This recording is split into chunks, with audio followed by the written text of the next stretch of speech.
Selamat pagi, siang, dan malam Sobat Atmajaya Muda dan para audiens dari kanal YouTube FH WJY. Wah, pastinya semangat banget nih karena nanti kita akan ada pembahasan yang seru dan menarik. Tapi sebelumnya semoga dimanapun teman-teman berada, teman-teman selalu sehat dan semangat, dan kita doakan semoga pandemi ini cepat berlalu. Oke, di sini kita sudah ada kedatangan Ibu Cantik yang nanti akan menemani bincang-bincang FH pada hari ini. Sebelumnya perlu teman-teman ketahui bahwa proses pengambilan video ini sudah memenuhi standar-standar protokol kesehatan dan juga sudah dilakukan swab sebelumnya kepada kru dan juga pengisi acara yang ada di video ini. Perkenalkan, nama saya Karaninda Siregar dari BEM Fakultas Hukum Universitas Atmajaya Yogyakarta yang akan memandu bincang-bincang kita pada hari ini. Di sini kita kedatangan Ibu Puspaning Tias Panglipur Jati SHLLM selaku Ketua Program Studi S1 Ilmu Hukum Fakultas Hukum Universitas Atmajaya Yogyakarta. Halo Bu. Halo Mbak Ninda, selamat siang ya. Selamat siang juga, pagi, siang, dan malam buat teman-teman mahasiswa, khususnya Prodi S1 Hukum Fakultas Hukum Atmajaya Yogyakarta. Selamat siang juga untuk mungkin ada Bapak Ibu dosen yang menyaksikan acara ini, atau juga mungkin orang tua Mbak Ninda. Siapa tahu ada orang tua yang pengen tahu juga tentang apa sih sebenarnya Merdeka Belajar itu. Selamat siang, pagi, dan malam. Semoga kita semua selalu diberikan kesehatan. Oke, jadi sebelum kita membahas implementasi program MBKM, teman-teman bisa like dulu, subscribe kanal YouTube kita, dan juga share sebanyak-banyaknya biar teman-teman lain gak ketinggalan terkait berita penting terkait implementasi MBKM ini ya Bu.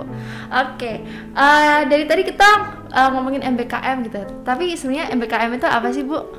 Mbak Nina udah pernah dengar tentang MBKM? Sudah Bu. Panjangannya apa? Merdeka Belajar Kampus Merdeka. Benar ya Pak? Ya, MBKM itu singkatan dari Merdeka Belajar Kampus Merdeka. Jadi mungkin teman-teman sudah sering mendengar itu sejak tahun yang lalu ya. Tahun 2020 di awal-awal pandemi itu sudah mulai digaungkan mengenai program MBKM itu oleh Kemendikbudristek gitu, oleh Mas Menteri begitu ya, sudah sering disampaikan tentang itu gitu. Tetapi mungkin kita masih bingung sebenarnya apa sih sebenarnya MBKM itu gitu. Dan ternyata 1 tahun lebih berjalan, kita akhirnya harus menerapkan itu di semester gasal 2021-2022 gitu. Di satu sisi sebagai satu kewajiban perguruan tinggi untuk menerapkan itu, tapi di sisi yang lain memang kami menyadari ini menjadi satu batu loncatan yang sangat baik Mbak Ninda untuk kita berubah ke arah yang lebih baik, ke arah yang lebih maju, dengan tujuan untuk memberikan kesempatan yang lebih luas kepada teman-teman mahasiswa untuk bisa punya pengalaman di luar kampus gitu. Jadi cita-citanya atau semangatnya MBKM itu sebenarnya itu gitu. Jadi supaya tidak hanya mahasiswa itu kuliah di kampus begitu ya. Kemudian selama ini kan mungkin opsional ya sifatnya, magang itu hanya inisiatif dari mahasiswa begitu ya, yang selama ini sudah berjalan. Nah, ini memang terstruktur, diarahkan gitu, berbagai program-program yang memang mau kita selenggarakan di semester yang akan datang gitu. Oke, jadi itu tadi teman-teman MBKM Merdeka Belajar Kampus Merdeka. Itu nanti akan kita bahas, dan teman-teman perlu ketahui bahwa sebelumnya kita juga sudah membicarakan tentang MBKM ini, terutama pada subtopik perubahan kurikulumnya Bu, yang terkait ada 2 penambahan mata kuliah baru itu. Tapi di video kali ini kita akan membahas program-program dan opportunities yang ditawarkan dalam kurikulum MBKM ini. Nah, tadi Bu Puspa juga sudah menyinggung ada program-program pengembangan diri mahasiswa di luar kampus ya Bu. Jadi mahasiswa tidak hanya belajar di luar kampus terkait ilmu terkait, tapi juga ada pengalaman di luar kampus. Itu apa saja Bu? Mungkin bisa dijelaskan. Jadi tadi kita mahasiswa diberi kesempatan untuk tidak hanya belajar di dalam kampus, tetapi juga di luar kampus. Jadi program MBKM sendiri sebenarnya ada 8 Mbak Karaninda gitu. Ada pertukaran mahasiswa, ada magang, ada riset, ada KKN, ada studi independen, kewirausahaan, ada 8 kegiatan atau program. Tetapi memang perguruan tinggi karena ini masih di awal ya, tidak diwajibkan untuk menerapkan semuanya gitu. Paling tidak 2 atau 3 saja sudah cukup gitu. Dan di semester Gasal besok memang fakultas mencoba untuk menerapkan atau menjalankan 3 program terlebih dulu gitu, yang menurut fakultas, menurut kami memang paling relevan untuk bisa diterapkan dan paling possible begitu untuk diterapkan di semester yang akan datang. Jadi ada 3. Yang pertama pertukaran mahasiswa, kemudian yang kedua adalah magang, dan yang ketiga adalah riset gitu. 3 programnya. Tadinya ada 8 tapi sekarang sudah efektif fakultas rencanakan untuk berjalan di semester depan itu 3 tadi ya Bu? 3 dulu. Pertukaran atau exchange, terus magang dan juga riset.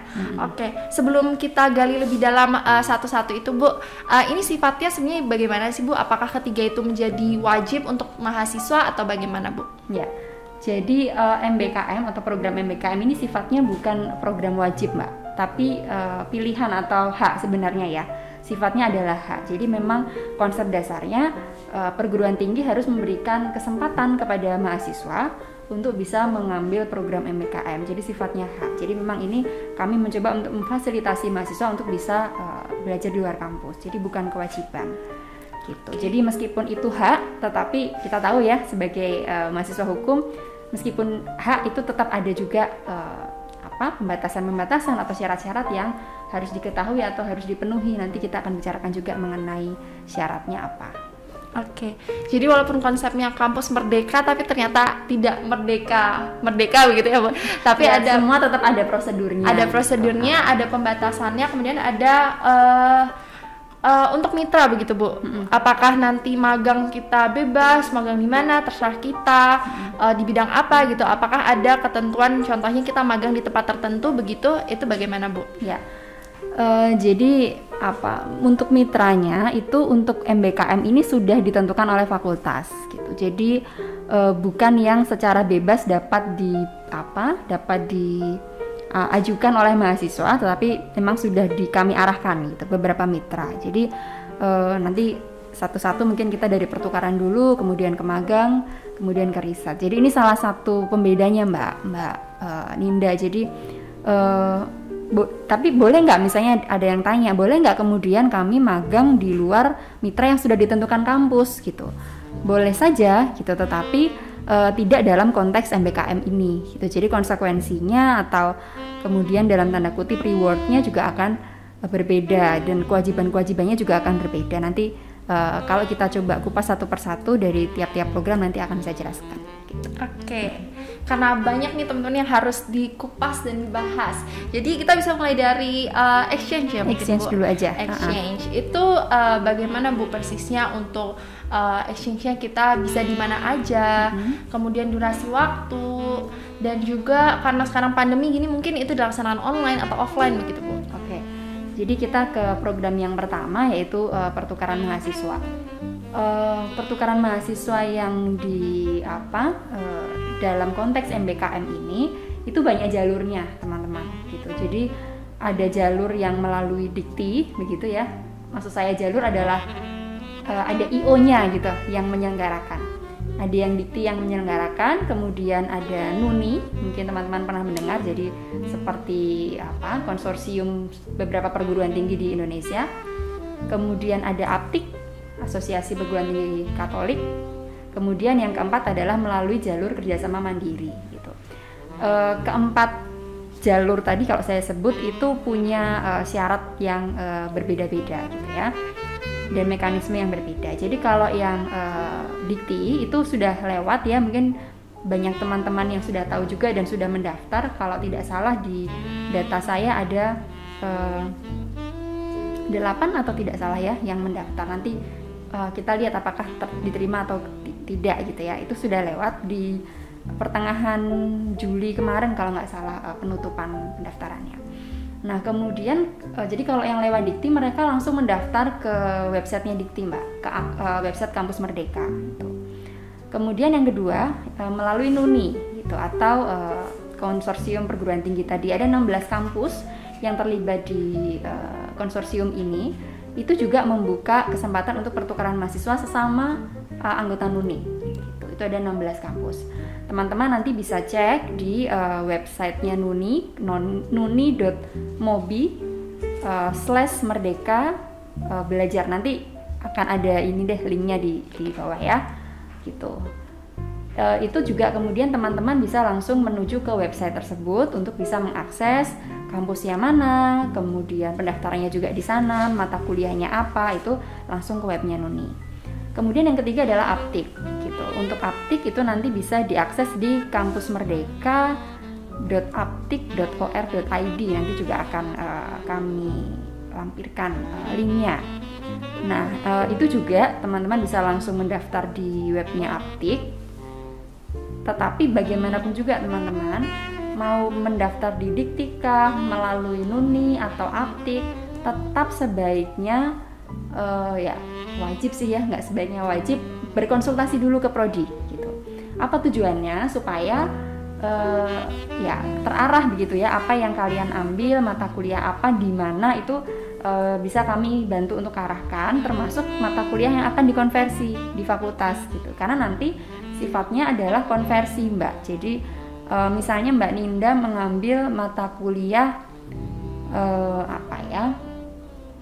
hukum telematika gitu di fakultas hukum mana gitu. Nah, itu nantinya akan dikonversi ke mata kuliah yang ada di Fakultas Hukum Atmajaya, Mbak. Kayak gitu. Jadi atau mengambil mata kuliah hukum real estate di mana, itu juga kemudian akan dikonversi ke mata kuliah yang ada di Fakultas Hukum. Nah, itu kan yang harus diketahui oleh teman-teman, memastikan bahwa mata kuliah yang kalian ambil di luar itu memang bisa dikonversi ke mata kuliah yang ada di Fakultas Hukum Atmajaya. Nah, konversinya apa yang dilihat? Jadi kesesuaian antara capaian pembelajaran mata kuliahnya berkaitan dengan deskripsi mata kuliahnya itu ada relevansi gitu. Kalau terlalu jauh, tidak ada kaitannya sama sekali, ya kita agak susah untuk bisa konversi gitu. Jadi tetap apapun metode jalur yang kalian pilih, apakah melalui Nuni, Aptik, ataukah nanti yang jalur mandiri akan saya jelaskan setelah ini, tetap harus konsultasi dulu ke prodi gitu. Oke, luar biasa banget ya Bu, karena Ninda nih sebagai mahasiswa semester 7 ya sekarang, sebelum-sebelumnya tuh kepikiran exchange atau magang gitu, tapi selalu takut itu nanti memperlambat masa kuliah karena tidak ada konversinya tadi. Tapi untuk teman-teman sekarang nggak usah takut memperlambat masa kuliah, masa studinya jadi ketunda karena exchange dan segala macam, karena yang teman lakuin di exchange itu bisa dikonversi ke SKS di Fakultas Hukum Universitas Atmajaya Yogyakarta. Jadi itu tadi teman-teman bisa dicek untuk exchange ke jaringan Nuni, Aptik atau Dikti itu sendiri ya Bu ya. Ada satu lagi Mbak Ninda yang jalur mandiri. Ya. Jadi kalau yang jalur mandiri itu memang kerjasama mandiri antara Fakultas Hukum dengan Fakultas Hukum yang lain di Indonesia melalui perjanjian kerjasama. Kemudian ada fakultas lain atau prodi lain non hukum juga sesama Atmajaya, misalnya prodi ilmu komunikasi, prodi sistem informasi, prodi ekonomi pembangunan, sesama di Atmajaya gitu. Kemudian juga ada prodi lain non hukum di luar Atmajaya gitu. Jadi ada beberapa pilihan Mbak gitu, dan teman-teman nggak usah bingung karena kami sudah mempersiapkan panduan juga dan buku saku, di mana nanti kalian bisa lihat ada tabelnya, oh kampusnya apa, mata kuliahnya apa, SKS-nya berapa, nanti itu harus dikonversi ke mata kuliah apa di FH kita gitu. Jadi teknisnya sekalian ya Mbak saya sampaikan, nanti saat KRS yang kalian input di KRS itu adalah mata kuliah konversinya gitu. Jadi misalnya kayak tadi Mbak Ninda ambil hukum real estate di UPH gitu, itu kan nantinya akan di konversi ke mata kuliah pilihan di PK lingkungan hidup, pertanahan dan adat gitu ya, pertanahan, lingkungan hidup dan hukum adat. Nah nanti sudah ada, ini harus dikonversi kemana sih gitu. Jadi kalian input adalah mata kuliah PK itu gitu, bukan mata kuliah aslinya di UPH kayak gitu. Jadi tadi bisa exchange antar prodi di Universitas Atmajaya, bisa keluar Universitas Atmajaya, antara itu prodinya sama atau lintas prodi juga bisa ya Bu? Bisa. selama itu memang ada di tabel yang sudah kami siapkan. Jadi itu pentingnya melihat tabel, panduan teknisnya dan juga konsultasi ya Bu. Karena jangan sampai nanti teman-teman milih mata kuliah di suatu univ gitu yang tidak bisa dikonversi. Ya. Nanti jadinya sayang ya Bu. Jadi itu, tapi kalau misalnya nggak bisa dikonversi, tetap teman-teman bebas mau melakukan dengan konsekuensi tidak bisa dikonversi, atau nanti kita dari fakultas sudah melarang dari awal gitu Bu. Memang sebaiknya tidak ya, karena kan tujuan MBKM ini memang untuk mengkonversi dan jangan sampai kemudian menjadi memperlambat masa studi gitu. Jadi ya kami sudah menyiapkan berbagai pilihan, udah banyak kok Mbak gitu. Jadi saya rasa itu sudah cukup untuk bisa jadi pilihan gitu. Dan kemudian apa yang membedakan juga Mbak, kalau yang Nuni, Aptik, Dikti itu di semester awal gitu sudah mulai ada yang bisa untuk bisa apply gitu. Tetapi kalau yang melalui jalur mandiri yang tadi saya sampaikan itu mahasiswa semester 6 ke atas Mbak. 6 ke atas. Yang melalui jalur mandiri. Jalur mandiri itu kalau yang di prodi hukum di fakultas di universitas lain itu ada dengan UPH, kemudian ada dengan Maranatha, kemudian juga dengan Unpar gitu. UPH, Maranatha, Unpar. Nanti ada beberapa mata kuliah yang bisa diambil. Berarti nanti hanya kita yang mengirim atau mereka juga mengirim ke kita Bu? Ya, jadi karena kita ada teman sifatnya gitu ya? Perjanjian kerjasama, jadi terbuka juga mereka akan diberi kesempatan untuk mengambil di kita juga. Oke, gitu. jadi Exchange. dua arah gitu ya Bu. Oke. Kemudian tadi Bu Puspa sudah menyinggung sedikit terkait mekanisme pendaftarannya dan juga syarat. Ada yang untuk mahasiswa semester awal, tapi yang mandiri cenderung semester 6 ke atas ya Bu. Kemudian ada syarat apa lagi sih? Apakah harus misalnya yang aktif berorganisasi atau berprestasi begitu, atau syarat IPK begitu ada Bu? Kalau untuk yang mandiri ya, kalau yang Nuni dan Aptik nanti teman-teman detailnya bisa lihat sendiri di webnya. Kalau yang untuk jalur mandiri yang saya sampaikan tadi itu minimal mahasiswa semester 6, kemudian IPK minimal 3 Mbak. Minimal 3? IPK minimal 3 gitu. Oke. Kalau untuk exchange syaratnya intinya 2 itu gitu. Dan begini, jadi karena kita ada kuota ya, jadi mereka atau mitra itu kan juga punya kuota berapa mahasiswa yang bisa masuk di kelas mereka di luar mahasiswa mereka sendiri begitu ya. Jadi nanti bisa jadi kalau ada kelas yang ternyata kuotanya sudah melebihi maksud saya peminatnya melebihi kuota, maka harus ada seleksi juga gitu nanti. Oke. Ini karena teman-teman harus mempersiapkan juga ya Bu, termasuk IPK, harus mempertahankan IPK nih Bu. Kira-kira persiapannya itu harus berapa lama sih Bu? Karena untuk timelinenya begitu, apakah udah semester depan langsung mulai? Apakah bisa semester genap begitu? Ya, jadi ini kan harapannya bisa continue ya Mbak ya, programnya tiap semester itu jalan terus gitu. Jadi teman-teman misalnya yang sekarang semester, yang besok ini semester 5 gitu, udah bisa mulai melihat nih programnya apa sih, kemudian mitranya apa. Jadi misalnya tertarik nanti bisa langsung dalam di semester gasal besok itu sudah siap-siap ya meningkatkan IPK misalnya, kemudian juga memilih mitra dan lain sebagainya gitu. Jadi harapannya memang bisa setiap semester dijalankan Mbak gitu. Berarti yang terdekat pelaksanaannya di semester gasal ini ya Bu? Besok mulai Agustus. Itu mitranya yang mana Bu yang semester gasal? Ini semua mitra yang nanti yang tadi saya share itu semua di semester gasal Mbak. Jadi nanti semester selanjutnya atau selanjutnya lagi bisa jadi kita ada tambahan mitra misalnya gitu. Akan diupdate terus tiap semester. Jadi teman-teman bisa mempersiapkan mulai plannya berapa bulan ke depan untuk nanti persiapan exchange ini ya Bu. Dan juga online offline-nya itu nanti kalau untuk pertukaran mahasiswa atau student exchange memang masih online Mbak, karena semua kampus kayaknya sekarang masih online ya gitu. Jadi masih online seperti biasa, seperti kita. Online. Jadi teman-teman nggak usah khawatir untuk aduh kayaknya harus pulang ke Jogja dulu atau gimana gitu, atau harus ke Jakarta misalnya ke UPH begitu ya Bu. Tapi bisa dari kota masing-masing karena kondisi pandemi masih seperti saat ini begitu ya Bu. Apakah ada informasi lagi nih Bu yang teman-teman harus persiapkan atau teman-teman harus notes biar besok kalau udah open registration teman-teman udah siap? Ya, yang pasti gini, jadi untuk semua program sih sebenarnya nanti saya mau titik beratkan juga di akhir bahwa kita akan mengadakan sosialisasi nih seperti melalui podcast ini, kemudian nanti juga ada panduan, ada buku saku. Itu harapannya teman-teman perhatikan betul gitu. Jadi misalnya nih kaitannya sama pertukaran mahasiswa. Jadi baca betul panduannya, kemudian tabelnya gitu ya, dan jangan lupa sesuaikan sama PK-nya Mbak gitu. Jadi sebisa mungkin memang mata kuliah yang diambil itu yang bisa mensupport PK yang memang kalian sedang ambil gitu. Oke, PK keputusan itu ya Bu. Jadi untuk penekanan lagi Bu, untuk durasi dari exchange-nya itu 1 semester ya Bu? Satu semester. Satu semester full.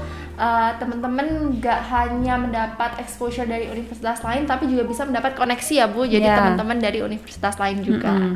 Oke, itu tadi terkait exchange nih teman-teman. Selanjutnya kita akan membahas terkait magang. Wah, kayaknya sih magang udah dilakuin dari tahun-tahun sebelumnya. Tapi apa yang membuat magang MBKM ini menjadi spesial gitu? Oke. Yang kedua adalah program magang ya teman-teman. Jadi program magang ini tadi seperti yang Mbak Ninda tanyakan, apa bedanya dengan magang yang mungkin sudah pernah dijalankan sebelumnya? Mungkin di teman-teman yang nonton di sini udah ada yang pernah ikut juga gitu.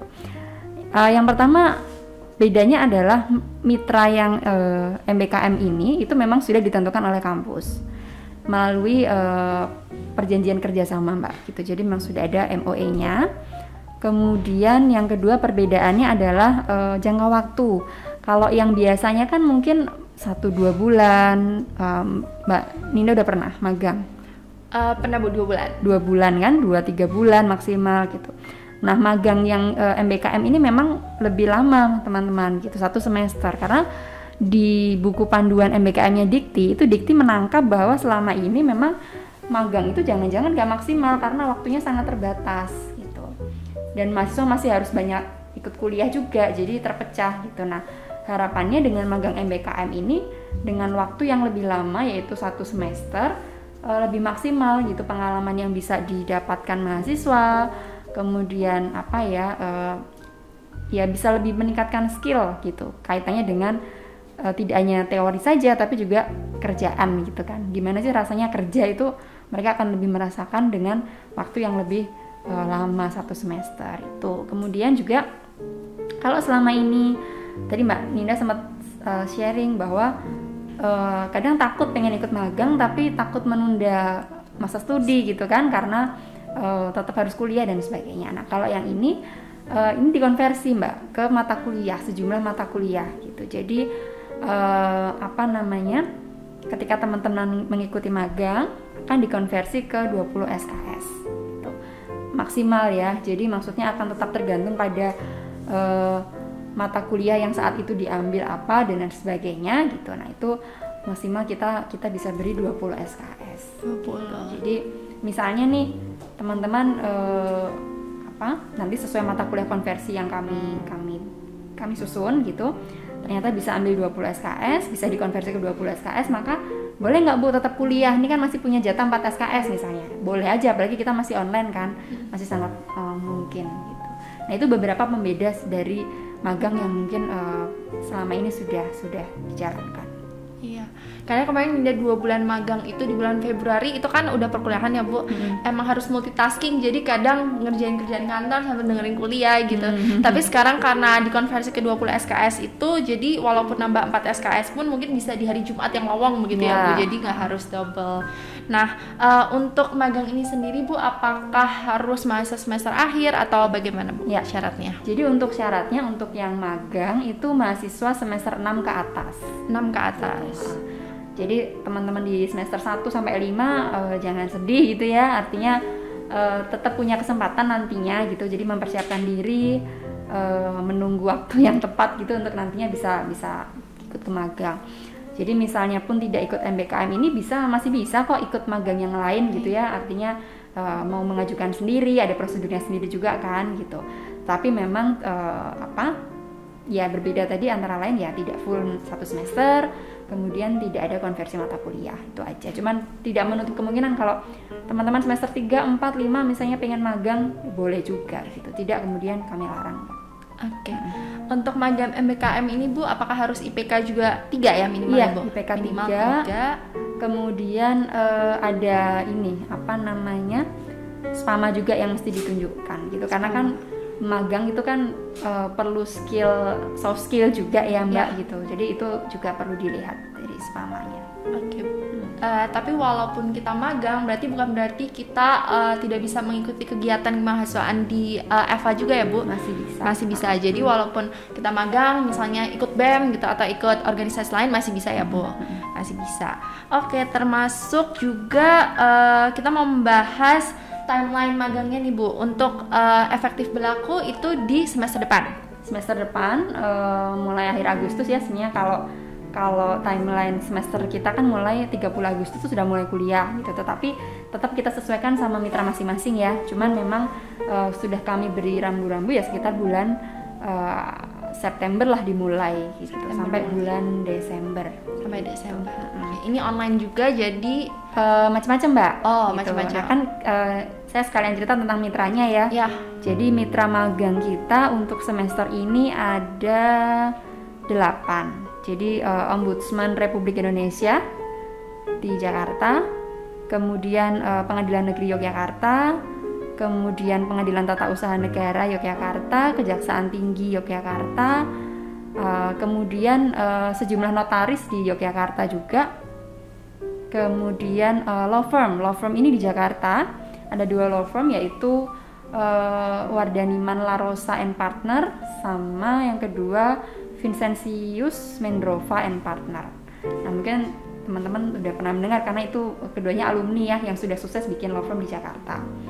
Kemudian Kanwil BPN atau Badan Pertanahan Nasional di DIY, kemudian Kemenlu, Kementerian Luar Negeri, khususnya di Direktorat Jenderal Hukum dan Perjanjian Internasional. Udah 9 ya, ternyata 10 berarti.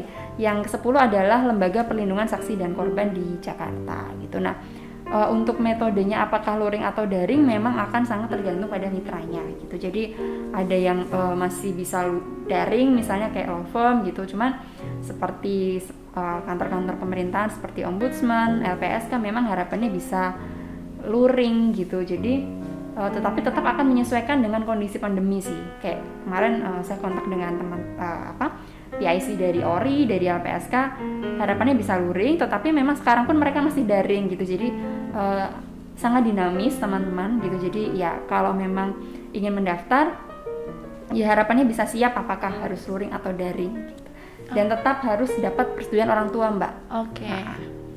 Jadi yang bisa teman-teman siapin adalah persetujuan orang tua dulu ya Bu, minta persetujuan karena online offline-nya tergantung mitranya ya Bu.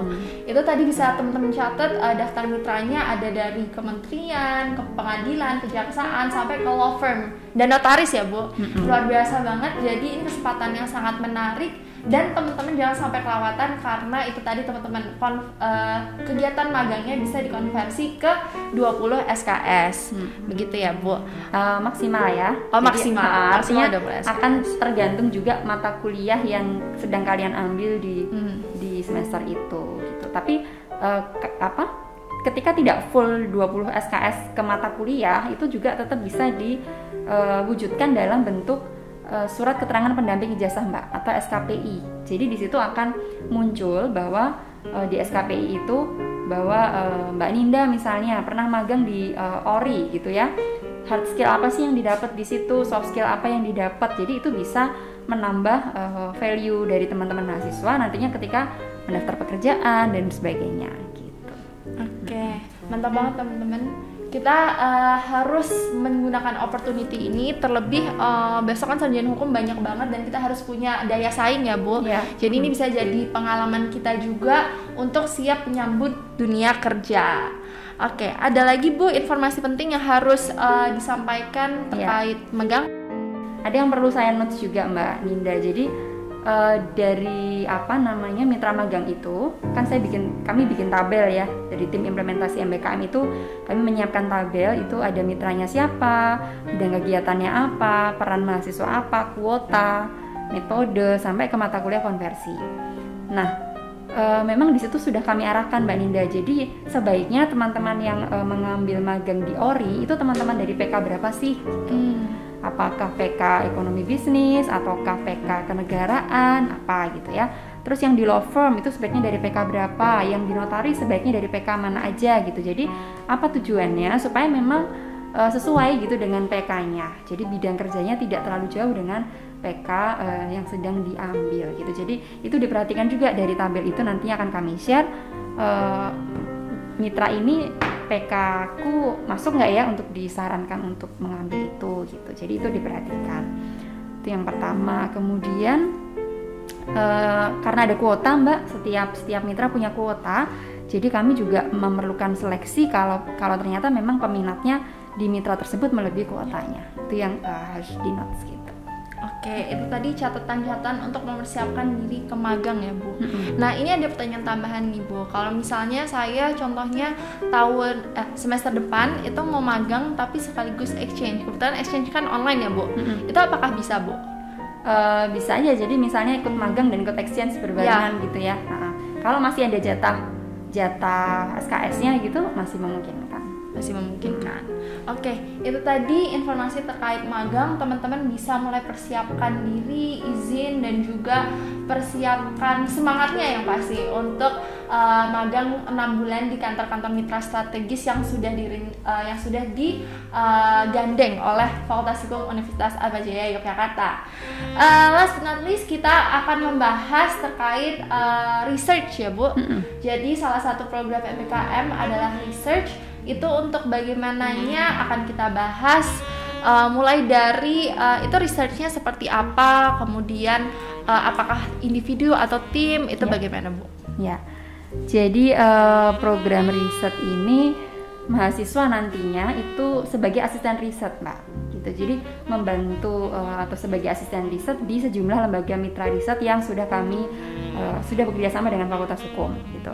Kami punya PSHD, Pusat Studi Hak Asasi Manusia dan Demokrasi Atmajaya di Jogja ya basisnya. Kemudian SIGAP, Sasana Inklusi dan Gerakan Advokasi Difabel, itu juga basisnya di Jogja. Selanjutnya ada Bung Hatta Anti Corruption Award di Jakarta. Selanjutnya ada Pusat Studi Hukum dan Kebijakan di Jakarta. Dan yang terakhir ada CIPS, Center for Indonesian Policy Studies, itu juga di Jakarta. Jadi ada 5 mitra riset begitu. Nah, mitra-mitra itu memang punya kegiatan riset Mbak secara rutin gitu ya. Jadi memang yang kami pilih adalah mitra yang memang punya program riset secara rutin gitu. Nah, 5 mitra itu nanti bisa teman-teman pilih begitu sesuai juga dengan PK-nya gitu. Nah, bagaimana Anda menentukan? Kami di tabel yang sudah kami siapkan itu juga sudah jelas. Jadi misalnya PSHD atau PSHK misalnya 6 bulan ke depan mau riset apa sih mereka, itu sudah kami tanyakan gitu. Oh misalnya nih SIGAP atau Sasana Inklusi dan Gerakan Advokasi Difabel itu mau bikin riset tentang sejauh mana sih regulasi di Indonesia itu sudah mendukung atau membantu teman-teman disabilitas gitu. Dan bagaimana akses mereka ke pengadilan misalnya. Nah, itu kan bisa kami kaitkan dengan PK sistem peradilan misalnya gitu. Terus mitra yang lain juga begitu. Kami tanyakan 6 bulan ke depan mau riset apa supaya kami sesuaikan dengan mahasiswa mana sih yang sebaiknya mengambil di mitra tersebut. Untuk riset ini berarti persyaratannya mahasiswa tingkat akhir semester 6 begitu ya? Semester 7. Oh, semester 7. Mulai semester 7 karena nantinya akan dikonversi ke penulisan hukum salah satunya, Mbak. Semester 7 terus dikonversi ke penulisan hukum. Berarti kalau misalnya kita ikut research ini kita nggak skripsi lagi di sini atau bagaimana, Bu? Jadi teman-teman ikut risetnya mitra begitu ya. Tapi nanti tetap ada harus membuat ya laporan riset yang sistematikanya sama dengan skripsi gitu ya. Tetapi risetnya kalian ikut di mitra tadi. Oke, berarti nggak 2 ya Bu, nulis skripsi Nggak, terus ngurus nggak. riset lagi. Jadi 1 langsung rangkep di situ ya Bu. Nanti mengikuti format skripsi. Kemudian untuk syarat IPK juga ada Bu. Syarat IPK sama 3. Kemudian ya itu sih prinsipnya IPK 3 gitu. Jadi memang kami berharap itu juga jadi seleksi awal ya untuk teman-teman mahasiswa, untuk jadi motivasi juga gitu, supaya memang kalau semester awal teman mahasiswa nantinya pengen ikut program-program ini, itu mempersiapkan diri untuk bisa memenuhi syarat. Oke. Kemudian online offline-nya itu bagaimana? Untuk online offline-nya sama Mbak, ada mitra yang meminta offline, misalnya seperti PSHD gitu ya. Mereka memang punya beberapa proyek riset di daerah Borobudur, di daerah Bantul gitu. Nah, memang sebaiknya memang luring gitu, offline. Kalau seperti PSHK, kemudian CIPS itu masih memungkinkan untuk online gitu. Jadi tetap tergantung pada mitranya. Oke. Terkait riset berarti nanti akan didampingi dosen dari FH, WJY, apa nanti udah lebih intens dengan tim mitra begitu Bu? Ya, jadi kalau bisa saya tambahkan juga di magang tadi Mbak, ataupun riset ini, teman-teman itu nggak akan dibiarkan lepas sendiri gitu ya. Jadi baik di riset ataupun magang itu ada yang namanya dosen pendamping gitu ya. Kalau yang di magang lebih tepatnya disebut dosen pembimbing magang. Kalau yang di riset disebut dengan dosen pendamping riset gitu. Jadi akan ada pembimbingnya, akan ada pendampingnya. Dari sisi mitra pun juga ada begitu Mbak. Jadi yang magang ada supervisor magang atau mentor, yang riset ada pendamping riset gitu. Jadi teman-teman gak usah khawatir karena yang support banyak gitu. Jadi harapannya bisa maksimal dalam proses itu gitu. Oke. Jadi kalau saya mau misalnya magang 20, misalnya saya dapat 20 SKS, terus 4 SKS-nya saya gunakan untuk riset, itu bisa ya Bu? Enggak bisa. Jadi hanya bisa dikombin sama exchange. Karena riset ini pun juga nanti maksimal 20 SKS. Oh, oke. Dan waktunya 6 bulan juga 6 Mbak. bulan juga. 1 semester. Jadi sulit kalau harus magang dan riset salah satu. Cuman kalau mau dikombin sama exchange masih memungkinkan ya gitu. Oke. Berarti bukan nyesain SKS penulisan hukumnya itu ya Bu, tapi tetap 20 gitu. Salah satunya. Jadi penulisan hukum hanya sebagai salah satu mata kuliah yang akan dikonversi. Oke. Itu informasi menarik banget teman-teman terkait riset. Jadi teman-teman bisa riset di lembaga-lembaga yang sudah bermitra dengan FHWJY dengan durasi 6 bulan dan itu juga dikonversi maksimal 20 SKS begitu ya Bu. Apakah ada informasi lagi Bu yang teman-teman harus catat untuk riset ini? Untuk riset, oke. Ya itu tadi ya. Jadi untuk harapannya teman-teman bisa juga cek di tabel temanya apa, sesuaikan juga dengan PK kalian masing-masing gitu. Jadi jangan terlalu jauh dari bidang PK-nya gitu. Terus mungkin hal penting juga teman-teman, kalau ini pasti umurnya udah 12 tahun ke atas ya. Nah, berarti udah punya akses untuk vaksin kan? Yeah. Nah, itu sebaiknya segera deh. Jadi kalau memang punya rencana untuk ikut program ini gitu ya, meskipun sementara masih daring, cuman kita nggak tahu misalnya tiba-tiba mitra minta untuk luring gitu ya. Nah, itu harapannya bisa sudah divaksin. Jadi kalian aman, mitra juga aman gitu. Jadi ya kalau memang sudah punya akses ya segera divaksin lah. Ini jadi satu hal yang mungkin juga penting gitu untuk masa sekarang gitu.